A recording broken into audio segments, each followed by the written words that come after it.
name is Chris Patz. I'm a managing director at August, and it's a pleasure to welcome you to this installment of Conversations with August. Today, Carrie Robinson, a senior managing director in New York, and I are joined by Helen Gugel, who is a partner at Ropes and Gray, and she'll be discussing with us our recent moves to August and why we enjoy the firm so much. Helen, thank you for joining us. Chris and Carrie, very lovely to be here with both of you today, and I look forward to hearing more about your time at August. So, before you joined August, you both practiced law. Chris is a securities lawyer at an international prestigious law firm, and Carrie as a C-suite and senior executive at two public companies. So what made you switch professions and join a crisis and communications firm? And how do you think that your legal background helps you in your new roles at August? I will take that first, Carrie. I think your experience may be similar to mine because ultimately the joy of working at August is that we get to be storytellers and advocates, and that to me is the best part of lawyering.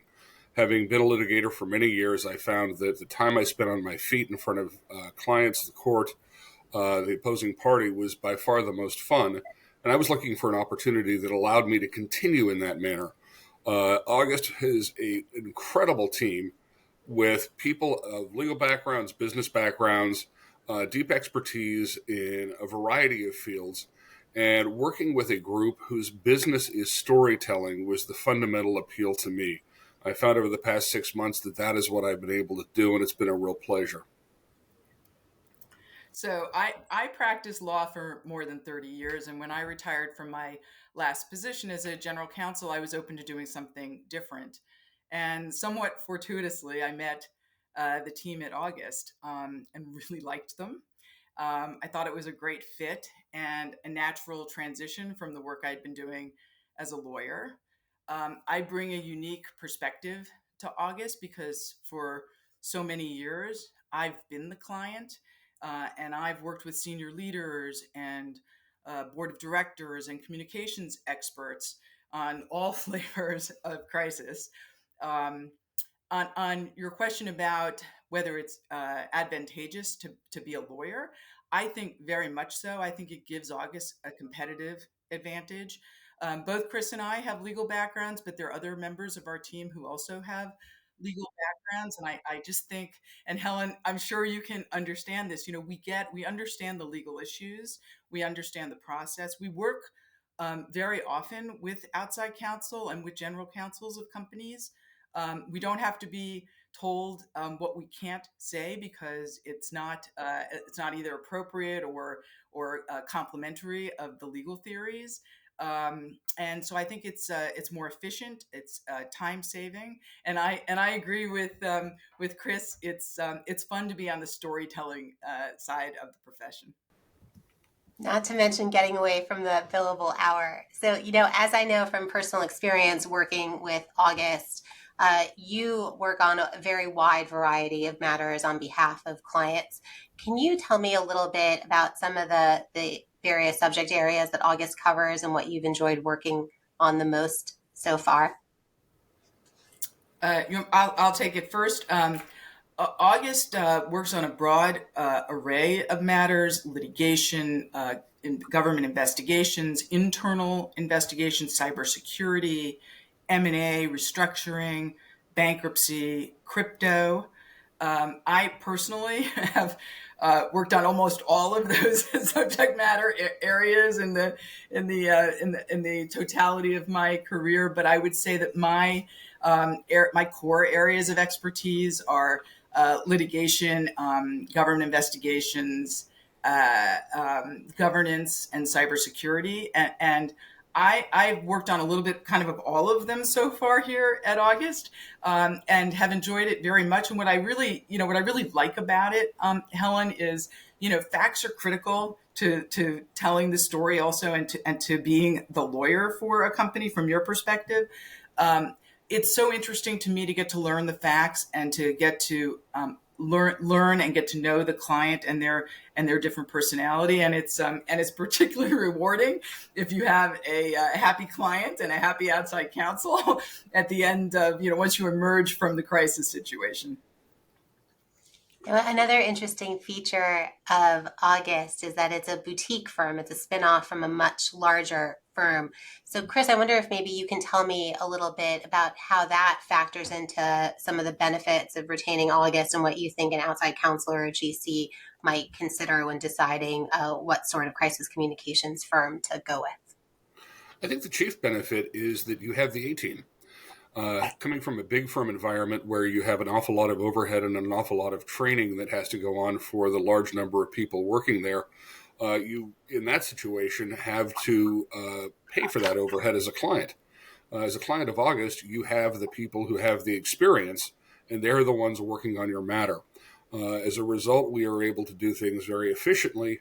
We're also small enough that the entire team gets to know a client and respond quickly to their needs. I think that the client relationship is really one of the principal things that made lawyering fun, and it's equally one of the things that makes August such a great place, because by the time that we are engaged and working on a matter for even a matter of days, we will start to form a relationship where we can meet the client's needs very quickly, very efficiently, and in ways that a larger firm cannot. Cari, it was really interesting to hear about some of your favorite practice areas. Chris, can you tell me a little bit about what you've enjoyed working on the most? There is a wonderful variety of work at August, and the thing that stands out to me in many cases is like Cari. I spent most of my time as a lawyer advising the directors and officers of public companies, and working on public company matters remains a great deal of fun. Working on litigation remains a great deal of fun, and the matters that have stood out to me have involved a Supreme Court case on the one hand, and on the other, working on a quiet matter for a well-known company locally here in San Francisco, having to deal with a hostile news story and everything in between. So if it has to do with a fight, I guess the litigator in me still kind of enjoys that. And working on high-profile or disputed matters is particularly exciting to me. So I continue to be able to do the stuff that I enjoyed from litigation, and August gives me a wonderful platform to expand that into areas beyond my own original expertise in securities. And you've touched on through your answers, I think, some of the core themes of the work that you do and the importance of the clients you serve: adaptability, responsiveness, good judgment. Cari, how do you partner with outside counsel in support of clients in a litigation or a crisis context? Well, I hope you'll agree, Helen, that we do it seamlessly. We look, August, as Chris said, is a small and mighty team, and the firm, because it's small, has hired very strategically, and so there's real diversity of thought and experience among the professionals at August. So amongst us, we really bring a lot of rich and deep experience for different kinds of crises. I think we're very complimentary of outside counsel in support of their client. As I mentioned earlier, I think it really helps that a number of us on the team have legal backgrounds, so we're speaking the same language at the beginning of the crisis. Some crises, there's the benefit of a little more time to come up to speed and learn the facts and learn each other, and others you have to jump and dive right in. Either way, no client wants to spend more money than they need to getting external advice. So we're very quick and very able, and we enjoy each other. Like we work well as a team. I would think, maybe you'll agree that some of our outside counsel, while we're obviously not practicing law at August, because we really appreciate the issues, I think sometimes we raise issues or encourage the client and their outside counsel to think of something a little bit differently, and that makes the final work product even better. Absolutely. It's very, I think, helpful, I found in my experience, to have an outside but very well-informed perspective with a lot of experience giving some additional thought and guidance. And this is a very big question and maybe an unfair one, but Chris and Cari, and Chris, I'll go to you first. What's the key piece of crisis advice that you would give to a prospective client?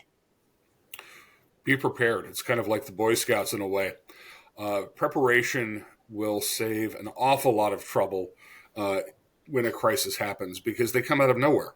In many cases, people have perfectly normal business, a perfectly normal life, and then all of a sudden something out of the blue happens and they need to deal with it. If they've thought in advance about what they will do when a problem strikes, they're more likely to be able to handle it quickly and easily. I think that an awful lot of crisis management is akin to an awful lot of lawyering. You have to think about the things that might happen, prepare for them. There's no way in the world you can be prepared for absolutely every eventuality, but you can prepare for how you'll respond if something does take place. That kind of preparation is part and parcel of what we do. We're able to help clients with it, and it makes solving a problem so much easier when it does happen. So I think that the best thing, like I said, is the old Boy Scout motto, be prepared.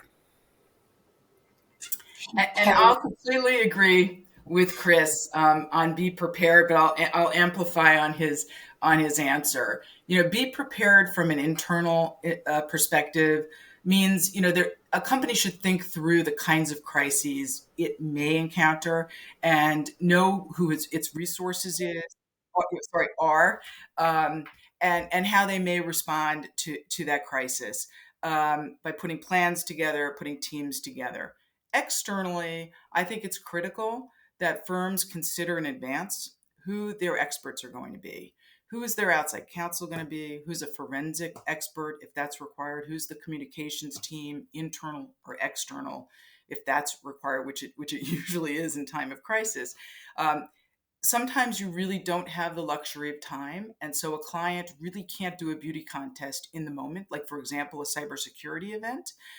You have to hit the ground running, even before the crisis has even emerged. And you want to know who's going to be there on your team to help you. And I also think preparing in advance, both from an internal perspective and knowing who your external consultants will be, will help you remain calm during the crisis and to be strategic. And that's very sound advice. So thank you both so much. It's been very informative for me personally to hear a little bit more about your work and your experience at August.